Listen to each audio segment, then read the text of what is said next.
मेरा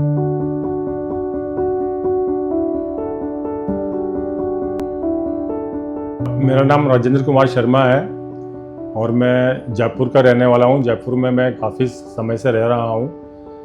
मैं अपने फैमिली के साथ यहाँ पे रह रहा हूँ और 2 बच्चे हैं, एक बेटा है, एक बेटी है। पहली बार मुझे अपने तबीयत के बारे में जब पता लगा 2015 में, मुझे बैठे-बैठे ही अचानक बेचैनी महसूस होने लगी। तो फिर घर पे बताया मुझे ऐसे-ऐसे बेचैनी महसूस हो रही है। फिर धीरे-धीरे सोचा कि अपने आप ठीक हो जाएगा, लेकिन हुआ नहीं। फिर बाद में हमने किसी और डॉक्टर से ओपिनियन लिया, बातचीत की, तो फिर वहाँ पर पता लगा कि भाई आपका जो है 2D इको करना पड़ेगा, तब पता लगा भी प्रॉब्लम क्या है। तो मैंने ठीक है करो, फिर 2D इको किया तो उससे पता लगा सबका हार्ट 20% ही काम कर रहा है। अब हार्ट 20% काम कर रहा तो थोड़ी और दिक्कत हो गई। अब उस टाइम मुझे ये सिम्टम्स थे कि भाई मुझे सांस लेने में बहुत दिक्कत आ रही थी। अगर मैं थोड़ा सा भी चलता तो मुझे सांस लेने में दिक्कत आती, चल नहीं पाता था मैं, और रुक के चलना पड़ता था। सीढ़ियाँ चढ़ने की तो बहुत दूर की बात है, चलने में बड़ी दिक्कत आती थी। Mr. Sharma, when he came to us first time in the OPD, he was really breathless. He came in a wheelchair, and his main symptoms was even doing a minimal activity like taking a shower, bathing himself was very difficult. Every night he was sitting up in the bed, breathless, and he was not able to do his professional activities. He had retired from doing anything outside beyond his household for past 1 year. So he came in a very sorry state of affairs.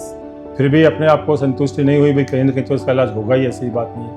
फिर हमने 1-2 doctors के पास और गए दिखाने के लिए, भाई कहीं और ओपिनियन ले लें, कुछ और रास्ता निकल जाए। फिर पता लगा मुझे अचानक कि भाई राजस्थान हॉस्पिटल में डॉक्टर राव आजकल वहीं बैठते हैं, तो सजेस्ट किया हमारे किसी ने कि आप वहाँ दिखा दीजिए एक बार।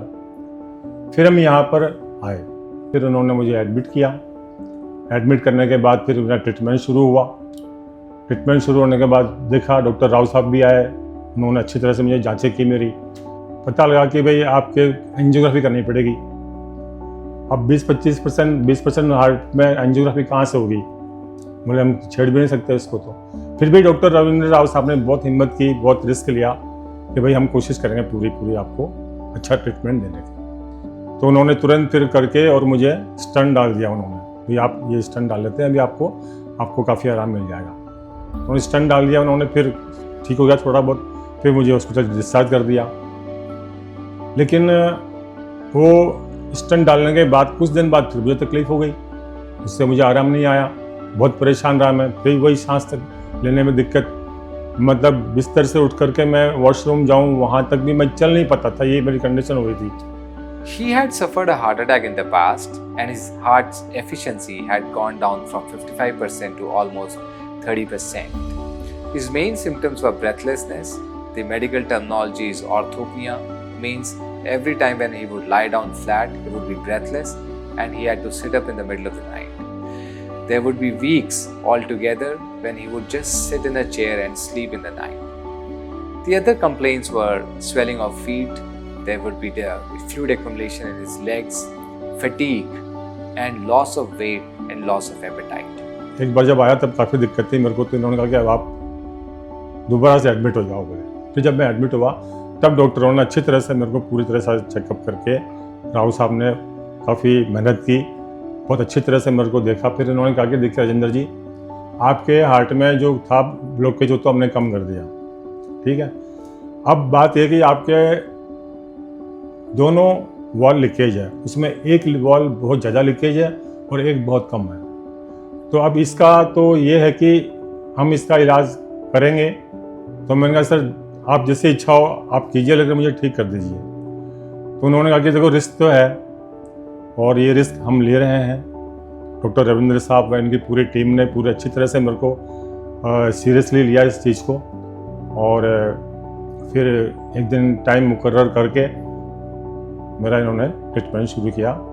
सुबह 2-2:30 बजे के करीब ले गए कैथ लैब में, और शाम तक उन्होंने अच्छी तरह से इलाज करके बाहर आए। तब इन्होंने कहा कि सब कुछ वेल डन हो गया, कोई चिंता की बात नहीं। उसके बाद 2-3 दिन रखा मेरे को यहाँ पे, आराम मिला, मैं अच्छी फीलिंग करने लगा। मोबिलाइज किया, मैंने चलना फिरने लगा। तब फिर इन्होंने मेरे को दवाई यहाँ देख करके डिस्चार्ज किया कि आप अगले दिन आ जाना। We found that is an excellent tier treatment, but we have to identify the right patient and we have to do it in the right manner for the effective results. It is very intuitive. It is there is a shorter learning curve. There is an integration of the transesophageal echocardiologist as well as an intervention cardiologist. फिर मैं monthly checkup करता रहा, कभी मैंने चूक नहीं की इसके अंदर, बराबर जैसे डॉक्टर ने बोला उसी हिसाब से मैं आता रहा और दवाई में कोई लापरवाही नहीं, और जैसे जैसे कहा वैसे दवाई लेता रहा। आज मेरे को उस बात को 2 साल हो गए हैं, और 2 साल में क्या, मैं 6 महीने बाद ही बहुत अच्छा फील करने लगा था। अब मुझे ऐसा एहसास हो रहा कि मैं जैसे पहले था यंग एज में, वैसा ही यंग एज में आज के टाइम में फील कर रहा हूँ। मुझे कहीं कोई दिक्कत नहीं है, ना कोई सांस लेने में दिक्कत आ रही है, न चलने में दिक्कत आती है मुझे।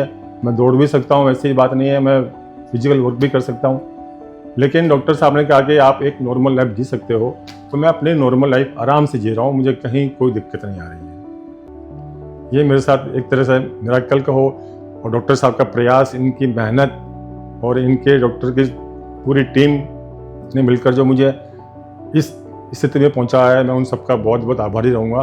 बहुत बहुत मैं धन्यवाद देता हूँ उन सबको, इन्होंने मेरे साथ बहुत अच्छा ट्रीटमेंट दिया। सबसे अच्छा तो मैं फैमिली के साथ टाइम बिताना चाहता हूँ अपना, और बिना टेंशन के मेरा स्वभाव है हंसना और हंसाना। मैं एक तरह से सबको हंसाता भी हूँ और खुद भी हंसता हूँ। मैं टेंशन से दूर रहना चाहता हूँ, बस यही मेरी हॉबी रहती है। खुश रहो कैसे भी करके। डॉक्टर साहब ने कहा है कि जितना स्ट्रेस से दूर रहोगे उतना ही आपका हेल्थ, मतलब आपका हार्ट हेल्दी रहेगा। There are a lot of patients who are suffering from heart failure. As population increases in our country, we see a lot of elderly patients with heart failure surviving and with a lot of comorbidities. But we also see young patients who are suffering from heart attack. They are not able to get treatment on time. The heart efficiency goes down and the patients start complaining of heart failure and the mitral regurgitation starts appearing. We also see a lot of patients who require heart transplant, but because of limited resources and availability, it is not for everyone. The TIA therapy is going to help these type of patients. The heart failure burden is going to come down. These patients will be more independent, they will be more productive, and some of these patients who are listed for heart transplant might not require heart transplant. This therapy is here to stay and help our patients.